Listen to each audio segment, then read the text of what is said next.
Lebanon Board of Education regular meeting for February 20th. I have the time at 6:02. We are joined tonight by the junior ROTC, so if they would like to, if we would all rise for the pledge. Color Can't cut. Color forward, arch.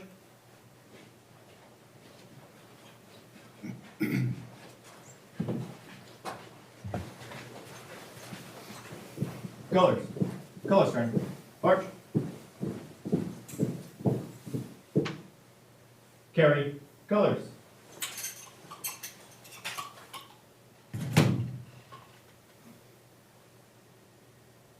Present. Colors. I pledge allegiance to the flag of the United States of America and to the republic for which it stands, one nation, under God, indivisible, with liberty and justice for all. Order. Colors. Colors. Color turn. Arch.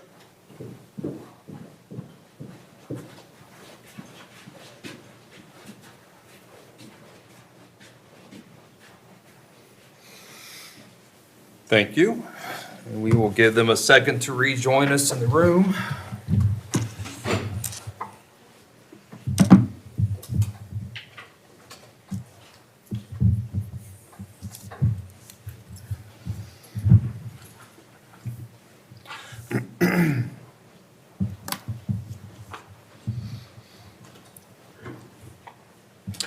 Yeah, we'll have you all join us at the microphone here. If you can turn that on, that way the people on Facebook can hear you, or YouTube now. If you would do us the pleasure of introducing yourself, your grade, and what you like best about the program. Hi, my name's Dalen Campbell. I'm a sophomore, and I just like the people around this program. Hi, I'm Joshua Collins. I'm a junior, and I like the discipline that they teach you in the Corps. Hi, I am Cadet Technical Sergeant McCauley. I love the extracurricular activities that ROTC has. I am Cadet Airman Sylvia Whitmer. I am in 9th grade, and I like the responsibility that comes with being in ROTC. Well, thank you. We really appreciate when you guys come in and do this for us, and I think we have a great program, and we like to show it off from time to time, so thank you very much. Thanks.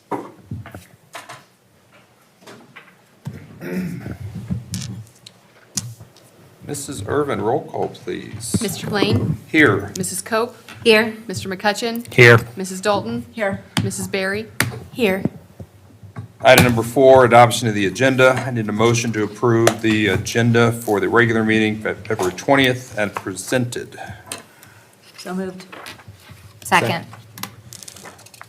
All right, so everybody had a chance to look over. Are there any questions, comments?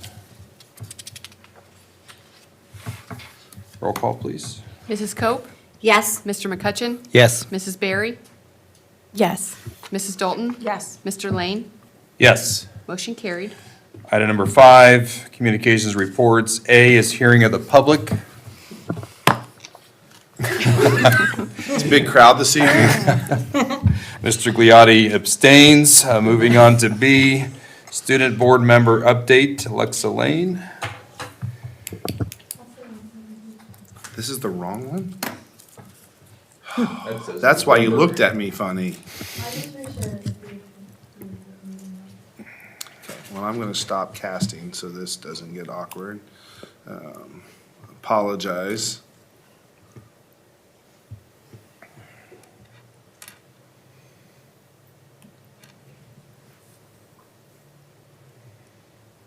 Here we go.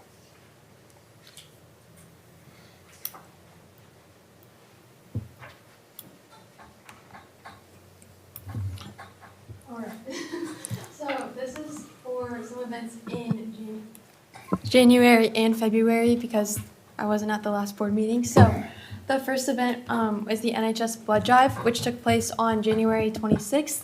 118 people registered to give blood, and 85 of those people were successful, which was 103% of the goal that NHS set. There were 64 first-time donors, which is a really high number compared to previous years, and over 192 lives will be positively impacted because of everyone who donated. Next up, students in Mrs. Titmus's class at the high school took a trip to Miss Schlemmick's class. Hopefully I said that right. They read Sneezy the Snowman and made a snowman craft with the students, which I heard everybody really enjoyed that time. And then next up is Business Professionals of America. So students in the classes at the high school that work with the Warren County Career Center competed in the Business Professionals of America regional competition, where 8 students qualified for the state competition, which will take place in March. Then Lebanon LLS, so 26 Lebanon high school students are partnering with the Leukemia and Lymphoma Society to raise money for blood cancer research and blood cancer patients. How much money did we raise in the basketball game, basketball game? we made $266 from the cookie sale, and then from the purse raffle that we announced, we made $1,000 from that. So, Awesome. pretty good night. A few weeks ago, the incoming freshmen visited the high school to tour the school and to walk around through the extracurricular fair. They were able to meet some teachers that they could have in the coming years and some of their future classmates. This was done previously in the hallways, like if you remember going there with your kids, you kind of walked the big loop.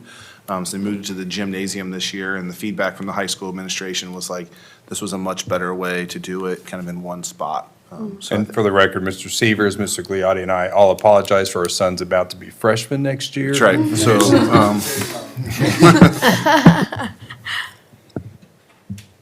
The JR OTC had their annual dining out ceremony a few weeks back, and all the seniors were recognized. I thought that was a cool photo from like an aerial view from the gym or the cafeteria where you could see all the members and their families. Next up is the Warrior Pride for Cheer Nationals. The Warrior Cheer competition team competed in nationals last week. This was the first time they competed in the building division, and they placed 7th out of 52 teams nationally. So they did amazing. Next up, next Tuesday, juniors have their ACT testing day, so all the other grades at the high school will have a work from home day.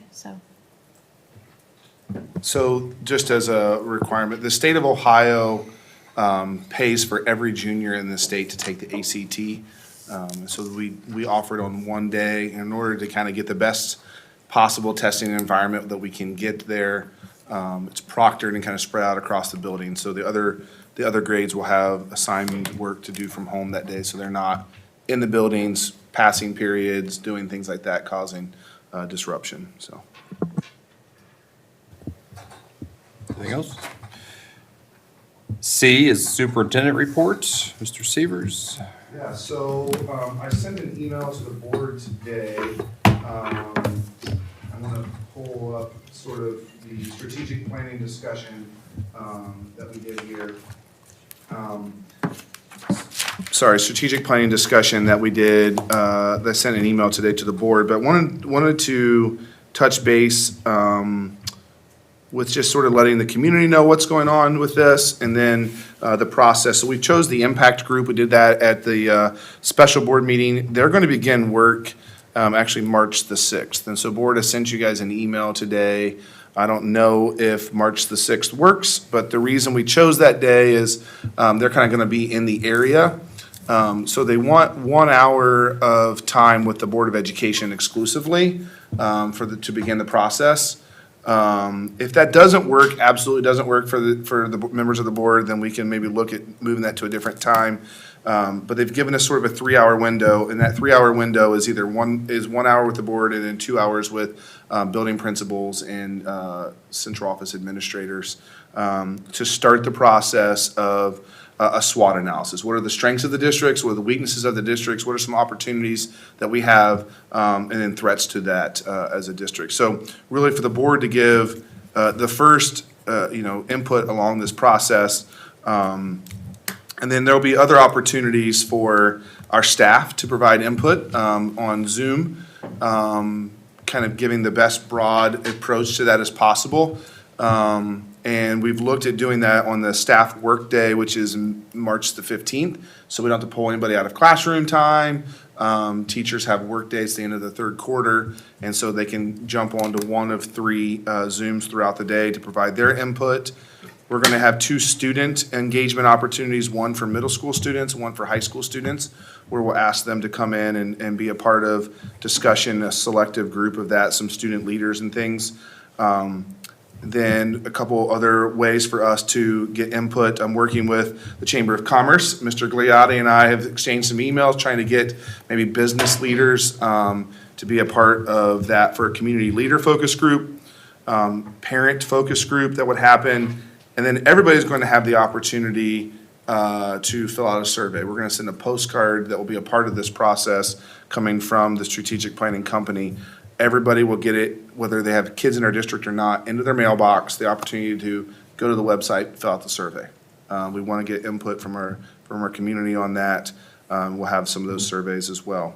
So first thing I really just want to ask the board is, does March 6th at all work for you at 10 a.m.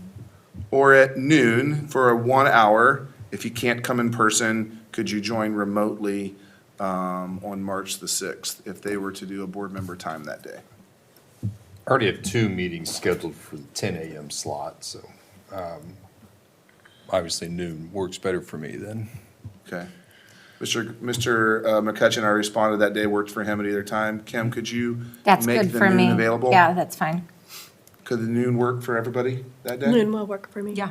Okay, perfect. So that's one step down in the long process. I've got 1 meeting set. There we go. So we'll schedule it for noon. We'll do it right here in this room. Karen and I will be in the room in case there's any questions and things like that, but really want your input to be heard in that process that day, and then we'll schedule the other administrators around that. Any questions or comments on strategic plan, what I sent today in the email or what I just covered there? I do have a question. Yeah. Do I need to turn? Just a question regarding whether or not, our mission statement is to build community. Is that remaining the same with the 6 emphasis that are beliefs? I think they're termed underneath that. Is that remaining the same, or is this the strategic plan looking at that as well? So the strategic plan would be seeking to look at, my preference would be that we keep our mission of building community as a part of who we are as a district, right? That's something we've really leaned into. We've identified some of those things.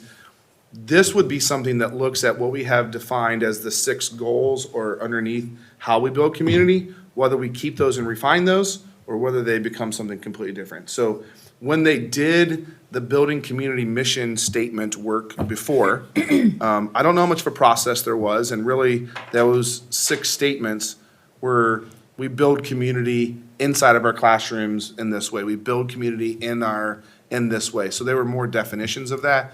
I think what we're looking to do as a part of this process would be, are those the areas that we want to keep? And then more specific to that is, what are we trying to do within that, right? What's a specific action step and goal and thing that we're happening? So there are a lot of those things that are currently found under the About section of our website. If you go and look, that are kind of, I think, the district About, that would be things that we would be looking to update as a result of this process. So Thank our you. mission and goals and things like that that are listed on our website would be something, and my goal would be to not touch building community. We did communicate that to the teams when we met with them, so. Thank you. Good. D will be the board committee reports. We'll start with the student achievement liaison. Mrs. Dalton, Mrs. Berry, I don't know who's going Okay, first. are we going to alternate here, or? Do you want to go in I age guess order, I or? could start, and I could start, and then if you want to add anything, or if we have anything redundant. We didn't have a chance to get together to kind of discuss this, because we just got the information. It's the first last- time, right? Yeah, it's a so- little new format, Yeah. and we got the information last week late, so anyway, I'll Put yours take up a there, run Jennifer. at it. Okay. And then, whoops, that's not working.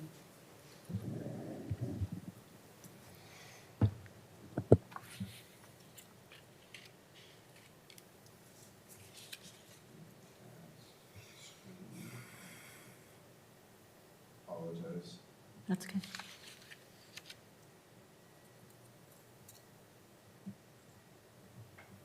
It's not you, but we'll get there. Remove these things, sorry. There we go. They All can right. see it now. Okay. So just some highlights of things that went on throughout the month in the Lebanon City Schools. The middle school, or junior high, had the Future Warriors Workers Day, so they brought in a number of professionals and different professions to come in and talk with students about what they did, to give them ideas of future careers, and that was on February 2nd. There was also a winter Funderland workshop that involved team building and reading and math assessments for the teachers, I believe, at Bowman. There was a staff and teacher professional development day that involved all of this staff and teachers throughout the district. And there were as many as 80 sessions, some run by our own staff and then some outside sources to run Can those. I touch base on that real quick? Yes. That, we get questions from time to time about what are you doing on professional development days? My kid's at home, why do you have these days? One time a year, we bring all district staff to the high school, so Bowman through high school, and they have sort of a choose your own adventure, right? We define certain sessions that people have to go to based off of annual trainings or rotations, but for the most part, they do a lot of things. And so we had some really great sessions around how to help students that are gifted, what to do with students, different skills and things for students on an IEP. We did a lot of work around sessions throughout the day on E plus R equals O, different types of behavioral things throughout the day as well. So it was a really good day for staff, and it was awesome to see people in the same building collegially as well, right, and working together. So Mr. Grayler, huge props to him, our curriculum director. He put the day together. We had a really good session. So I just wanted to touch base on, that was last Friday, and some really good things there. Good, thanks for that additional information. So we're piloting curriculum called Illustrative Math, and it involves math and science for grades 3 through 5, utilizing the instructional coaches and the teachers. So that's just another example of how the instructional coaches are playing a role, because that's project, I think, is about 2 years old now, and that's what they're doing.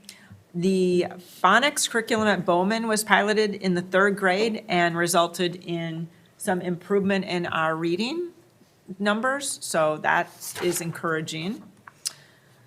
With regard to Spanish immersion students that are now going to high school, so that program was started, I don't know, 6 years ago, maybe?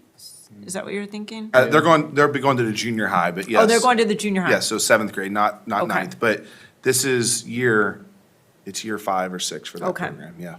So we're continuing on with that, and there's a showcase that will take place on April 10th from 6 to 7 to just highlight what's going on with that project. We worked really hard to get this showcase scheduled. I would really, Mr. Grayler will probably send some information out, but if you guys could mark that on your calendar, if you have some opportunities, that's at Berry Intermediate, 6 to 7 p.m. on April the 10th.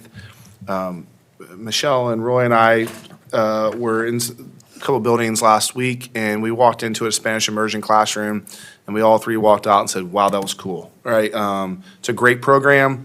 We would love for you to see as board members. I work to keep it off of the night of the Hall of Fame banquet that's happening for our Hall of Fame members that evening. So we split it up, but it'd be a really cool opportunity for you to see what the kids are doing in that program. Okay, we have some results from Bowman in K through 2nd grade, and there have been improvements from the fall to the winter literacy assessments, and more students are moving into Tier 1. I think I saw Michelle that will talk more about that with some graphs, so that's good. I'll leave that for her.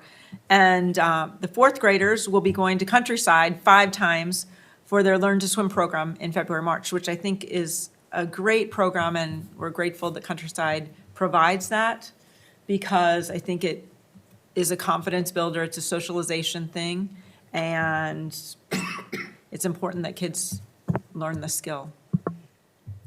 And I think it was the Bowman students that did Valentine's for homeless pets in coordination with the Humane Society. Again, another outreach in this building community, and also kind of teaching kids the importance of responsibilities and pets and caring for others. And I think that was probably something that they enjoyed doing. And then May 13th will be the junior high art show and concert at the junior high. So make note of that. A couple things on your slides there. One of the things I want to point out, Countryside YMCA is a great partner with this, but the district pays $0 for that. There's a local business, they're actually going to be recognized this week at the YMCA Gala, Girdwood Orthodontics. This is one of their ways that they promote community and serve in the community. They're covering the cost of this for the school districts in Warren County who are sending kids to the Countryside YMCA pool. It's a thing that they do every year. And so I want to thank the folks at Girdwood Orthodontics for that. It's at zero cost to the district, and it's a huge, huge program to give kids confidence to swim. The other thing is the last one there, May 13th, the art show. What we've done this year is you're going to notice differently, each individual building is going to have art shows in conjunction with something else. And so instead of the one giant art show that's at the high school where every hallway was lined with things, it took several days to set up. It was happening during school time and things like that. The art department has asked for it to be more so done at their buildings or in conjunction with other things, and so parents can come in, and if I'm going to watch my kid in the choir concert, I have the opportunity to see the art show and things there as well, to try to double up on that. So that's a change this year from what has been done in the past with the big art show at the high school. We told them we'd give it a shot, and we'll see what happens, and then get the feedback from there. So, thank you, Jennifer. Sure. Okay.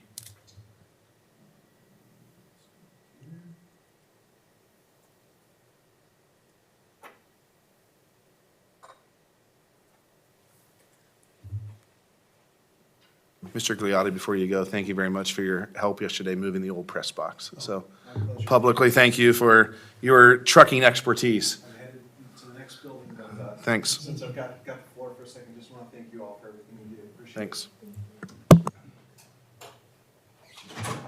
So we'll start with Bowman.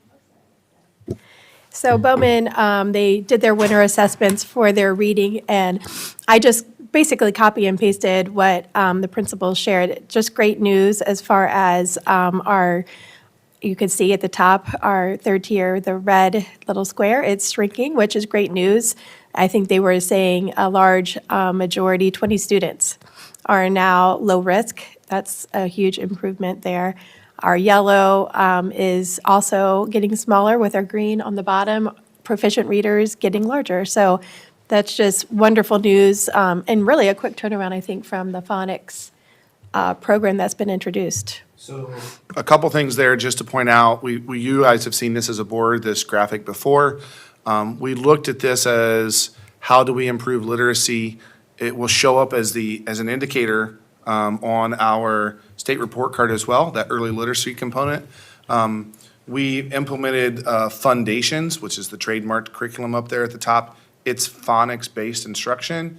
It's coming out of the the literacy really mandates that are happening across the state of Ohio, but also at the same time, we are a little bit ahead of that when we saw this coming. So we are now beginning to see this. I think I've shared this with the board before. In one of my coffee chats recently, there were 2 parents that showed up to talk to me, both of them thankful for this program and what their kids were coming home in terms of their excitement for reading, their ability to read. They were sounding things out with their phonics. It's really been a good thing for us. So a huge kudos to our elementary staff at Bowman for that. We want to see very small reds and a lot of greens. And we're getting in that direction, so. And I should mention those were the kindergarten numbers. First grade also marked improvement, as you can see there, 15% drop in our red, the at-risk readers, so, or high risk. So they are improving. And again, the green area, just 10% more students beginning, to read at proficient level. So just, again, really great results with the phonics reading. And as a mom who has a dyslexic son, that always makes me happy to see people learning to read. Huge improvement. Really huge improvement. It's exciting. And again, here, look, that we have Tier 2 students have decreased by 10% just between fall and winter. And Tier 3 students have remained stable. So really good information there. 10% more second grader students have moved into low-risk status from the fall to the winter. And I think we were even saying our numbers were better than last year or than previously because of the time of the testing. Yeah, so that fall testing is even better than what it was last year in the fall testing. If you remember, we talked about when we tested kids. So we're beginning to see some really good results out of this. And as I mentioned earlier, this is what we have to show in terms of fall test to spring test. How many kids are not on track, moving to on track. That's how we get a better report card score, and we're doing great work. Yep. And this is just another spreadsheet showing that 80% of students are low risk, Tier 1, again, which just will impact our report card. And whenever we're talking about our schools to our parents, it's always nice to be able to say that we're moving in a great direction with our students learning to read. And being in there on Friday with LifeWise, I can tell you they love to read. They're volunteering to read. They want to be sharing their new skills. So it's exciting to watch students starting to embrace this new skill. Bowman's focus on character, January, they're talking about being responsible, which is defined as proving you can be trusted with what is expected of you. They read a couple fun books. I always like these. The one, What Should Danny Do? It's one of those fun flip books where you have several different options to end up on. If you make all the bad decisions, you get those consequences, or you can mix them up and kind of get a different story each time. And then I listened to a little spot of Responsibility was being read by a teacher. It's a very cute story. And my son enjoyed it from the other room. He's like, what are you listening to? So very, very, very cool. February, focus on kindness, showing others they are valuable by how you treat them. And again, sharing a little spot of kindness, and also Kindness Grows, 2 books that are really great books. So just a nice way to implement character building through literature. Read Across America Day is coming up March 2nd. We have been invited to sign up and be guest readers. I saw pictures last year of everyone there reading. So I know I saw Roy signed up. He was on the list. I've also signed up. I'm looking forward to returning to Mrs. Kendall's class. My daughter had her for her kindergarten teacher, so it's been a while since I've read her class, so I'm looking forward to that. This, again, Jennifer mentioned this, Mrs. Titmus' class from high school visited with Mrs. Shumlick's kindergarten PM class. The students read The Sneezy Snowman. I didn't get the author on that, so I didn't look it up.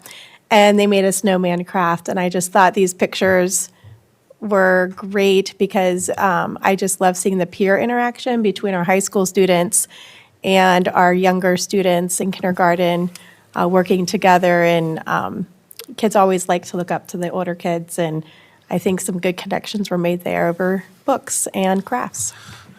I think it's really important to point out Mrs. Titmus is an intervention specialist. And so these students, this is a big deal for them to go read to younger kids. And so it's a great opportunity for the younger kids, but also I think to me, this means a lot more than just reading to younger kids, because you know the groups of students that Mrs. Titmus teaches. And so this was a cool partnership between that class at the high school and the elementary, so. Thanks for sharing that. I didn't realize that.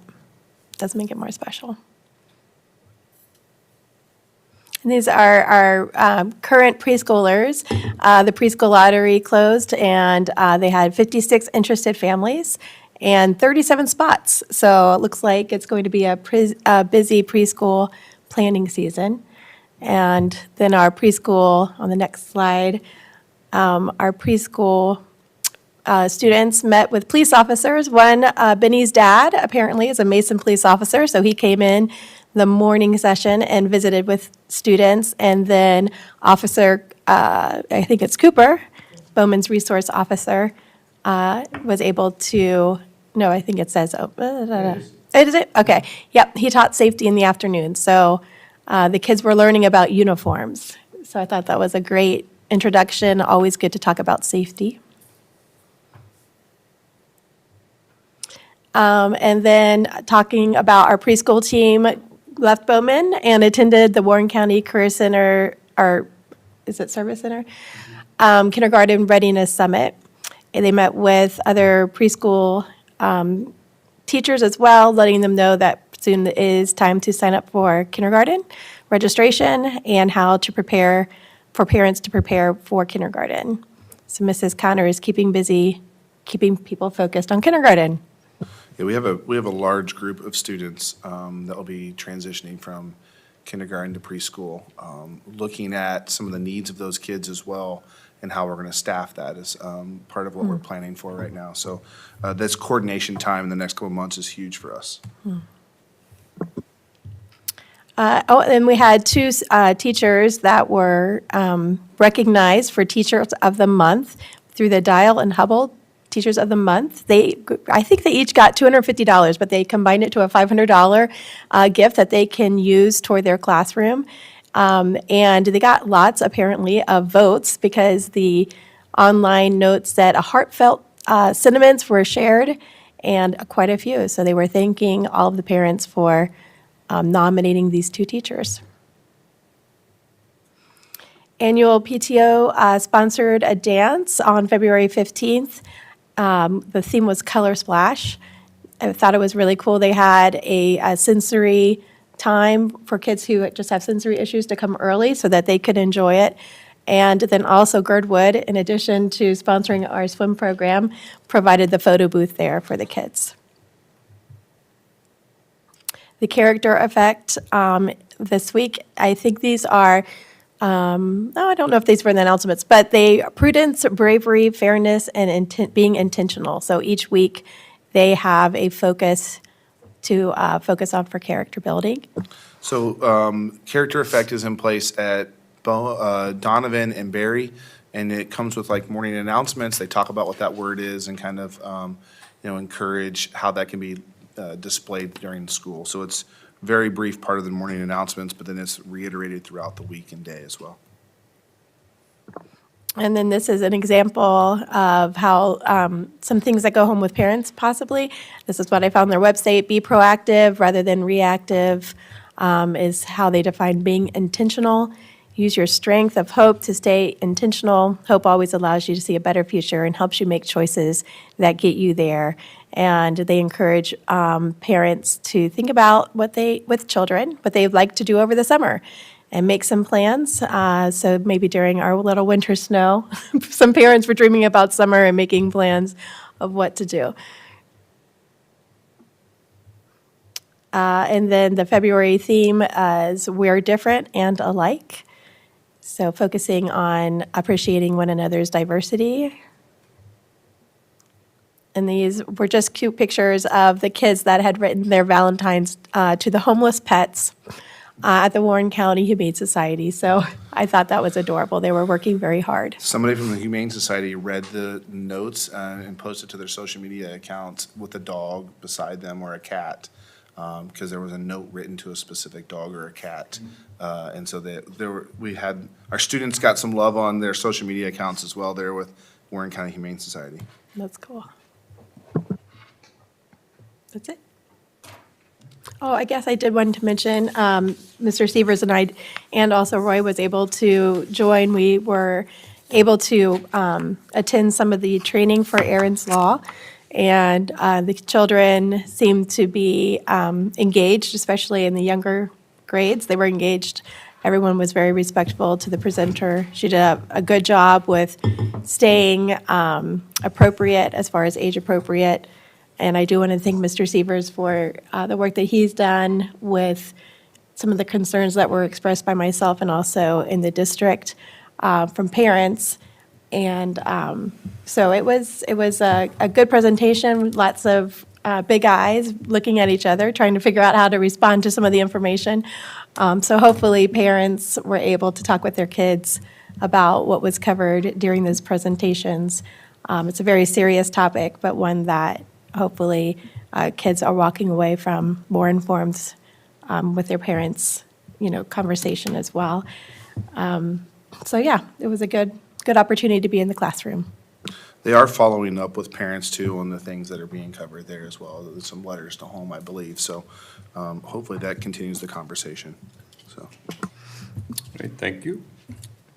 CAC Committee, Mr. McCutcheon. Thank you. So we met prior to the board meeting. In attendance was board members Chris Johnson, Tina Flagg, Mike Faulkner, Mr. Gliotti, Bill Haynes. Ms. Irvin led the meeting, and we were joined by our superintendent, Mr. Severs. Mike and myself were also present, as was Michelle Berry. So in CAC, we meet 4 times a year. 2 of those meetings, we primarily just discuss the 5-year forecast. The other 2 meetings, we discuss a lot of varied topics. And just because I'm going to mention something doesn't necessarily mean that that's what we're doing, okay? So Mrs. Irvin will bring out a question, and all those community members will give their input. So some of the things I'm mentioning, I don't want anybody that's watching from home to think, okay, we're going to be doing this next week. So one of the things we discussed was all-day, everyday kindergarten and the estimates of what that was going to cost. And Ms. Irvin brought up an interesting point, and I wrote it down. There's been a lot of chatter about all-day kindergarten, and it seems like we are talking about it. So what we did discuss was how are we going to pay for it, and where are we going to get the space? And Mr. Severs brought a big map in of the building and explained what rooms weren't being properly utilized because there was extra space. And so we did have a very good discussion about that, what we think it might cost, and certainly it's not anything that's going to be offered this coming school year. We had a quick discussion about down the road whether we might want to think about doing an income tax versus a property tax and how that would affect. And it was a pretty quick conversation. One of the things that I want to share, especially with people at home, Karen gave us a list that came from the auditor's office of all the school districts in Warren County, and Lebanon is still second from last on what we take for millage on property taxes for our residents. So I'm going to read off the list of schools that are higher than us in Warren County. And that would be Franklin, Kings, Little Miami, Loveland, Mason, Middletown, Wayne, and also surrounding Bellbrook and Monroe are higher than us. So we're still pretty low. But this is definitely something that is way down the road, but we're starting to talk about the pros and cons of that. We had a quick discussion on a financial well-being program being offered to teachers and whether that would be something that should be brought to the board to discuss. I think the committee felt that it might be something positive to bring to the teachers if the financial planners would absorb the costs of doing that. We also, Karen will probably bring this up at a later time, the possibility of creating a termination benefits fund when we have large amounts of teachers retiring at one time down the road, maybe budgeting some money to set aside to cover severance. So, but it was a quick meeting. It was 55 minutes, and a lot of stuff was covered. I agree. Good Anything else? summary. It was. That was a good summary. The group of people in there, I always read who's in there. And I'll say it again, Chris Johnson, Tina Flagg, Mike Faulkner, Mike Gliotti, and Bill Haynes, they're exceptional. And they have such a varying opinion in how they see things, and they're, tied into the community. And, I enjoy listening to when Ms. Irvin asks a question and they give feedback.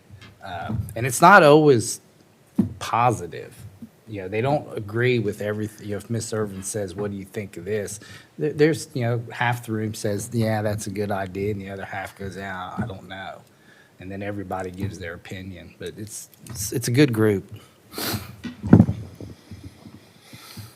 Okay, C, Legislative Liaison, Mrs. Cope. So as I was reviewing what's been going on lately, Senate Bill 168, committee heard testimony about making some regulatory changes. And I found this most interesting because the first one was allowing school districts to develop and use their own framework for teacher evaluation instead of using framework developed by the State Board of Education. Another thing that they are proposing in this bill would be to modify license or certificate qualifications for senior or lead professional educators, holders of professional administrator or alternative superintendent licenses, and non-teachers employed as teachers. And then also eliminating seniority as a preference when making reductions in non-staff teaching positions. So that was pretty much, not a whole lot else. A lot of things have been introduced, a lot of things are in committee, but that was the one that I felt was probably the most interesting as I reviewed it. Thank you. We would be in favor of reducing regulations on these things, just so. Everywhere. Just so I point this out, that I was on this committee 2 years ago when it was called a deregulation bill. I think it's really important that we try to get control back to buildings and districts on this, if at all possible, so. Yeah, I thought it was really interesting when I was reading that would be great. And the Warren County Career Center, my update there, I did not attend this month's meeting. It was actually last week, and I was out of town. The month before, there's a lot of introductions and kind of bringing me up to speed as a new board member. And primary topic that night was, again, talking about the need for laying out the reasoning for the bond issue that they're asking for, and the details behind that, and the state's participation. It's a large number of kids are turned away every year just from lack of space. So more to come on that. I'm learning all over again. I'm the new guy in the room, so actually, I will be the second newest person in the room because Waynesville had a change in their representation yesterday or last week. Anyway, that's it for that. Item number 6, I need a motion to approve the minutes from the special meeting on February 5th, 2024. So moved. Second. Any questions or comments on the minutes? Mrs. Irvin? Mrs. Berry? Yes. Mrs. Dalton? Yes. Mr. Lane? Yes. Mrs. Cope? Yes. Mr. McCutcheon? Yes. Motion carried. Item number 7, financial consent items. I need a motion to approve items A through G. So moved. Second.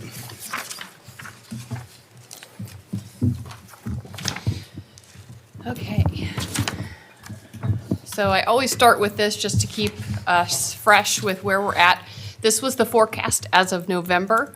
As most of you are aware, things change all the time, every day. So this is well outdated. I think I say that every month too. But this was as of November, so we're looking at 2024. The green line there covers where we're starting. This is our first year to see a potential deficit in spending, right? So this is the part of, I talked a little bit about the levy cycle with the CAC committee, where you start, you get a brand-new levy, and you have a lot of money that has to be left over because eventually you're going to start that deficit spending, and then you have to monitor as soon as you start that deficit spending, how quickly that cash balance is getting reduced to know when you need new money. So that's why we've started having those discussions with the board and some of our community members. So taking a look on our annuals, we are 7 months in. So you can see there the trend line that our actuals are really close to our projected currently. We have the same dip every single year, so January is our lowest point as of cash balance. In February, we start getting our property tax collections as payments get made, and you'll see those cash balances start to rise into March. And then when we're done getting those property tax payments, the cash balance will start to come down a little bit by the end of the school year. So currently, we're looking at about 96 days operating cash. Our target is 120. We think we'll land around 125 by year end.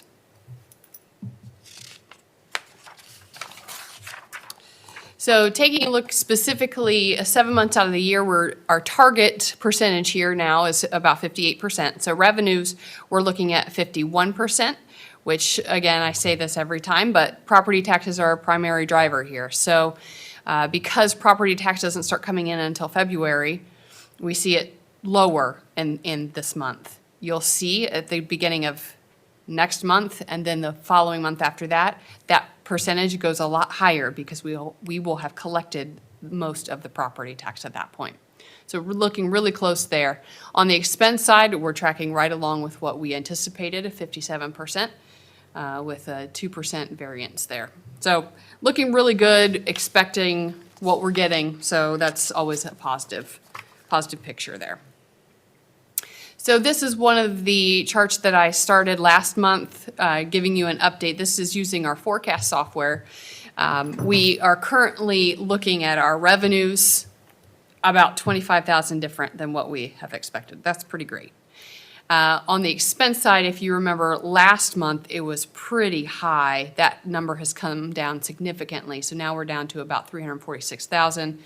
We've still got the transfer advance issue and the loan payment that we have to make. So those two things haven't changed, but the other things, some of the benefits issue got resolved, the payments made, so those numbers have come down. So again, pretty close to what we anticipated. This last slide, I think it's the last slide, I wanted to include just to give you all and the public some awareness. We've talked frequently, I feel like, about our outstanding student fees. So this is not our general fund. Our general fund does our primary operations. Student fees cover things like workbooks that go to a specific student for a specific year and are only covered in that year. These are our consumable items. We have always had a base of students who families have not paid for those fees. So last year we had switched our payment software, and this came up in that time frame. So at the beginning of the year is this first column. As of September 22nd, we had outstanding fees totaling about $460,000. I asked for an update as of February 12th. We have a lot of that has been paid, but we're still looking at about $366,000. The reason I'm telling you this, as of March 1st, we are going to print fee letters. We're going to mail them out snail mail, and we're also going to send home letters with students. So you may hear that. Parents may ask, why am I getting letters? I already get emails or I get notifications. This is part of our collection program that we're trying to build in multiple forums to reach our parents, to let them know, hey, there's a fee out there for your student's account. So just kind of wanted to give you a heads up. That's going to be happening in our office there fairly soon. Is there going to be a minimum on that letter? So if somebody has a 50-cent cafeteria balance, do you really want to send a letter out that's going to cost 67 cents That's to fair. mail? We haven't discussed that, but absolutely, we should. So I'm gonna make a note for myself. What do you think a good minimum would be? I'll let Karen decide. I mean, probably low $10, $15. I mean, I can tell you, my daughter asked for extra money in her lunch account. I happened to go in and Logan had negative $6. I had no idea, right? But Right. as soon as you see it, you pay it. I don't know why he's packing and buying lunches every day, but he's 14. So I think the letters are great because there's people like that just don't know it's out there. Right. But again, I don't think we need to be spending more money to collect it than the actual balance is. If there's another way to get that out there for those really small numbers, I've seen 5, I've seen a lot of 10. yeah. So, One yeah, thing I we'll would have a point out, and this is, I've not seen this chart until this meeting. Sometimes Karen and I talk about these things ahead of time, and sometimes we don't. But we are going to have questions around how do we have a $22,000 school lunch negative balance. We had a pretty high-profiled issue earlier this year about negative school lunches. We did receive money from donations. I'm not sure we received all of that yet. I don't know. That I've heard. Some of the people who did GoFundMe pages maybe have not found their way to give that money to the district yet. But the issue was we paid for debt that was available, that was there at that time with the money and made people whole. And I would be willing to bet that's probably, I don't remember the timeline, but the $4,000 is probably similar to the timeline of which that happened. And then we've got a much larger balance now. And so it is, the money that was collected went to the negative balances that were there at the time. It's not something where we it's extending throughout the whole year. So if you have questions from community members around that, all the money that was received paid off negative lunch balances at the time.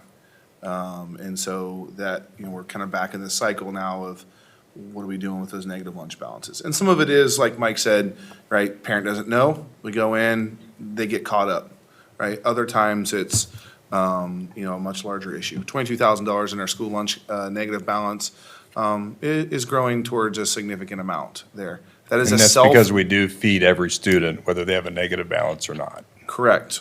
And that's a self-funded account too, as well, right? We're not, at the end of the year, we may have to supplement that because we've got we have negative balance in that account. But that's supposed to be, we're paying cooks and, expenses and things in our food service department are paid off of, because the way the state sets it up and the federal government sets it up, paid off of revenue collected through, school lunch sales. So that's something that's not necessarily, something that they got to pay for their lunches. And we got to find ways to Probably safe to mitigate say that. that the vast majority of that 22,000 is from parents that just don't know that their student has accrued a negative balance. That's extremely possible, so. I mean, if you divide 22,000 by 5,500 kids, it's $4 a kid. Yeah.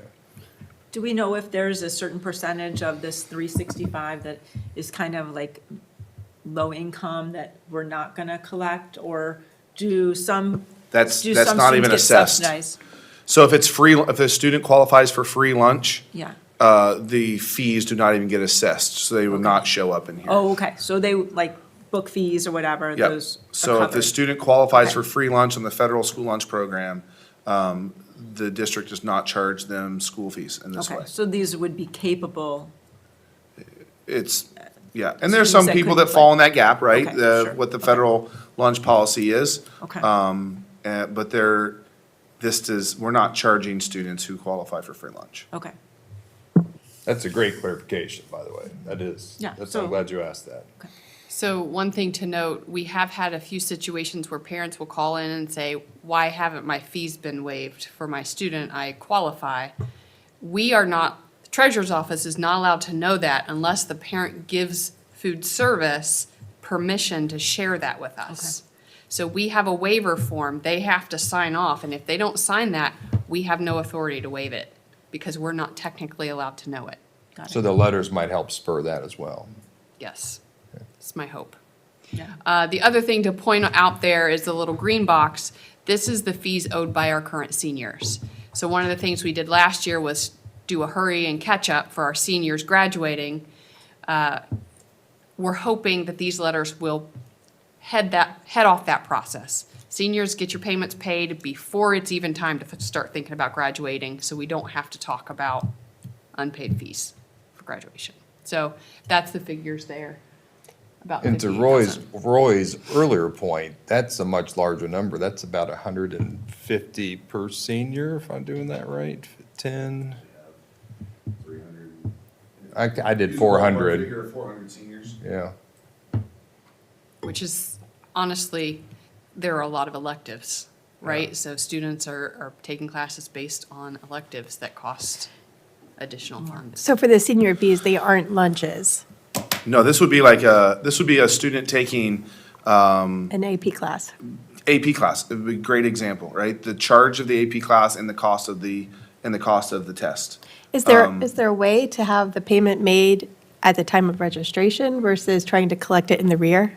That's what they try to do. We Send try it out to, early. right? Like we try to, they're notified that they have, fees at the beginning of the school year. The reality is these are just people that are either paying it as they go, right? Because they don't have, you think about some of those courses that are expensive programs at the high school.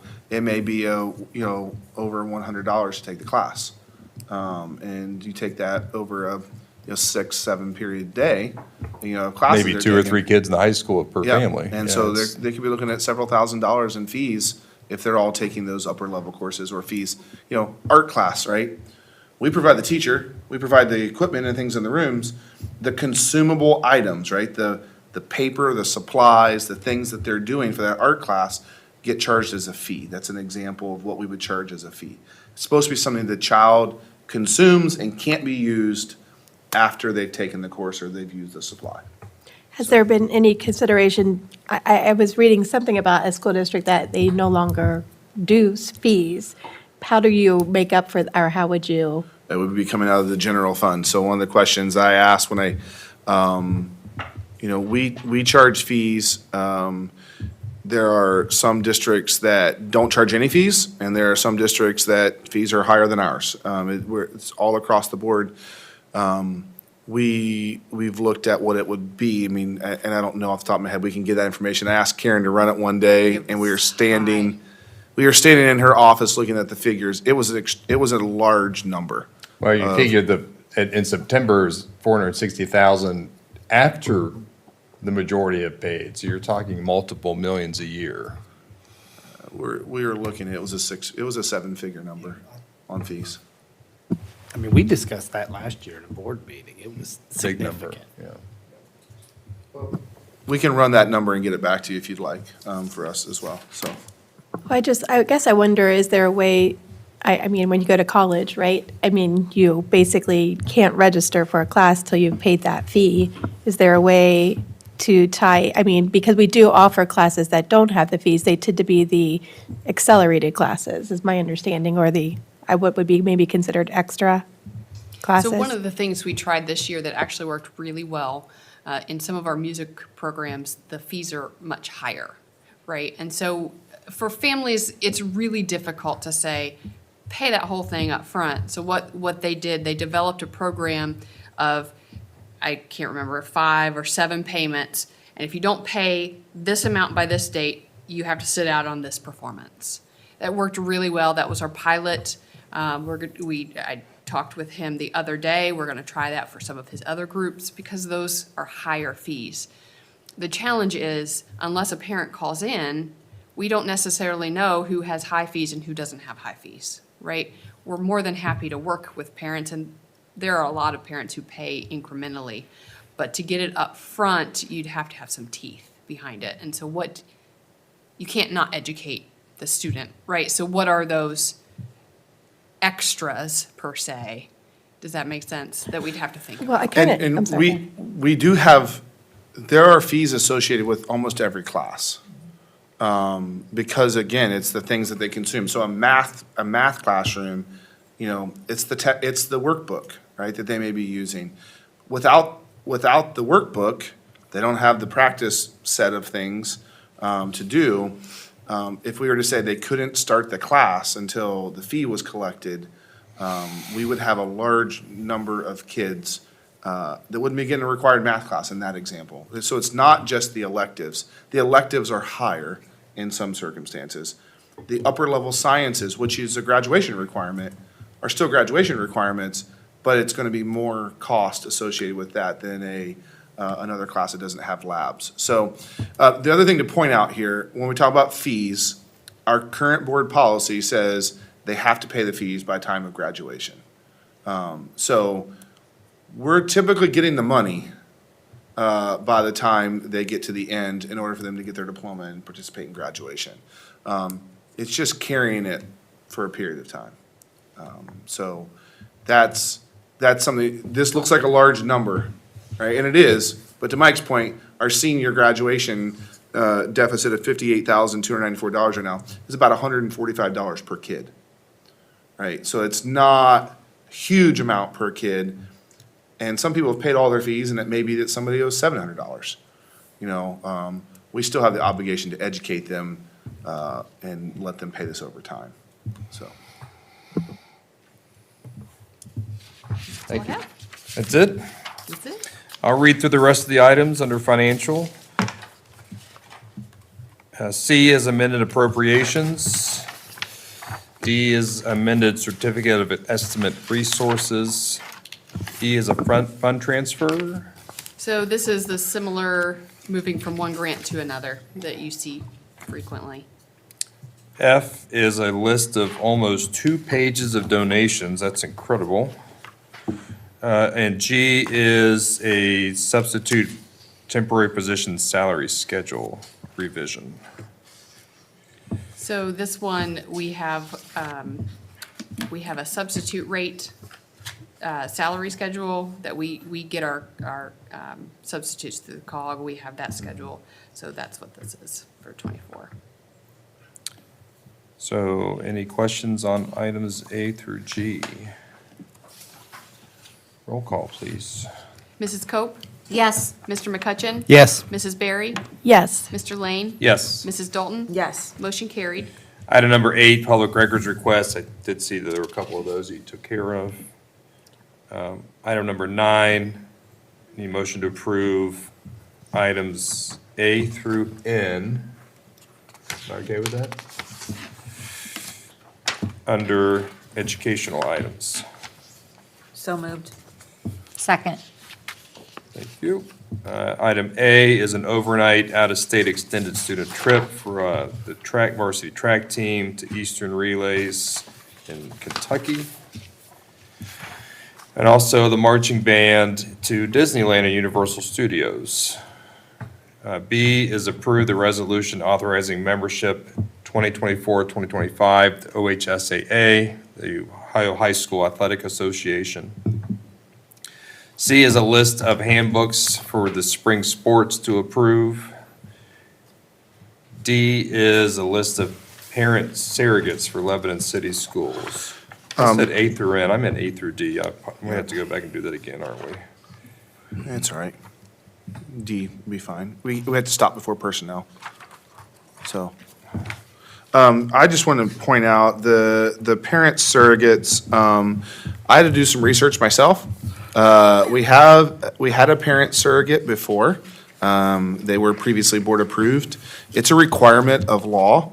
When students, specifically students with a disability, are in a foster care situation or in some situation where the parent is maybe unreachable, we have a requirement to provide somebody who's trained and licensed as a parent surrogate to help advocate on their behalf. Our previous parent surrogate actually passed away. And so we reached out to Ohio Department of Education for a list of parent surrogates in the area. We contacted all that were willing to work in Warren County. And these are the groups of people, the 4 people that said they would be willing to serve if we had a student need. So in this situation, parent surrogate is really somebody who's stepping in to advocate and work with a student who is either a ward of the state in the foster care system without a parent that's reachable, and specifically for the purposes of special education IEP services. So, Thank you. Karen, do we need to redo the motion? Technically? Yes, technically. All right, so Is I need there, a revised motion to approve items A through D under educational items. So moved. Second. All right, roll call, please. all of these together? A through. Mrs. Dalton? Yes. Mr. McCutcheon? Yes. Mrs. Berry? so it's just Sorry. other educational. Okay. We're stopping at personnel. He said in, like it's gonna keep going. So all you're doing right now is, are we gonna vote on this board together? She asked for you to vote there as well, so I'm sorry. No, Sorry.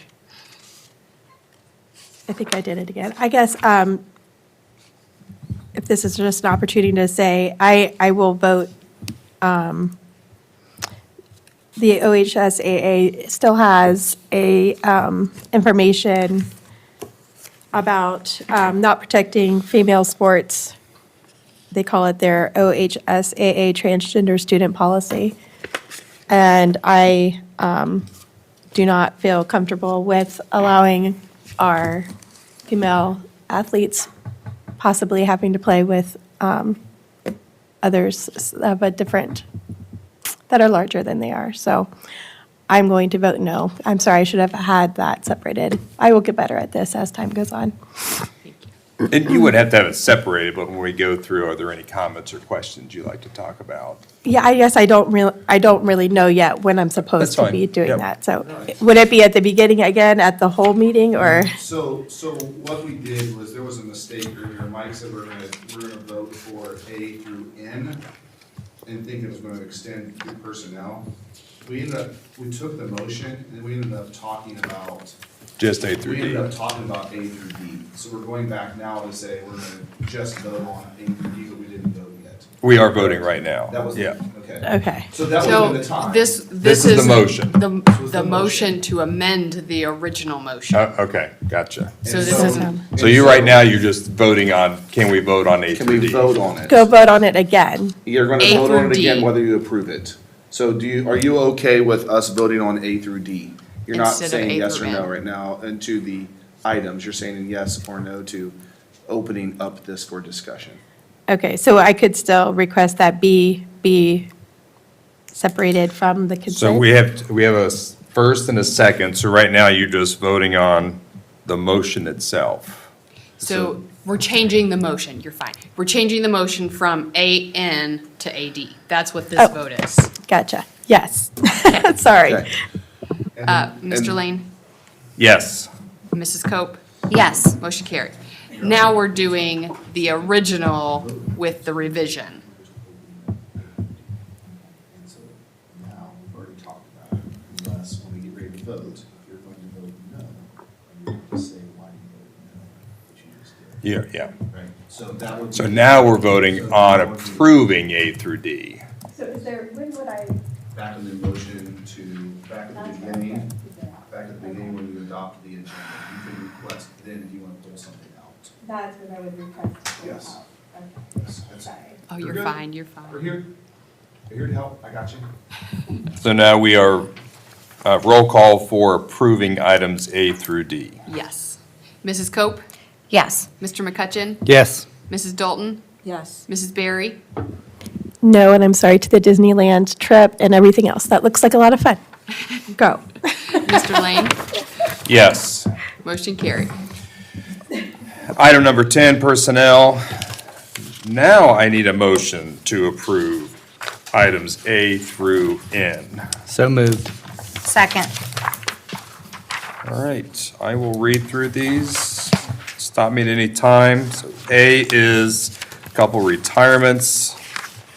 B is employment contracts. C is substitute employment. D is a list of supplementals. for the, I think these are junior high, correct? These are everybody. E is a list of supplementals at the high school. F is a board resolution for employment of non-licensed coaches. G is supplemental volunteer coaches. H is a list of changes of status. I is a very long list of volunteers, very much appreciated. J is a leave of absence and unpaid days. K is a stipend. L is a district accompanist, oh my gosh, I give up on that. D, M is cooperating teacher stipends. N is interpreters, and I think that's it. Any comments on those, Mr. Severs or Mrs. Irvin? If anybody has any questions, I can answer them.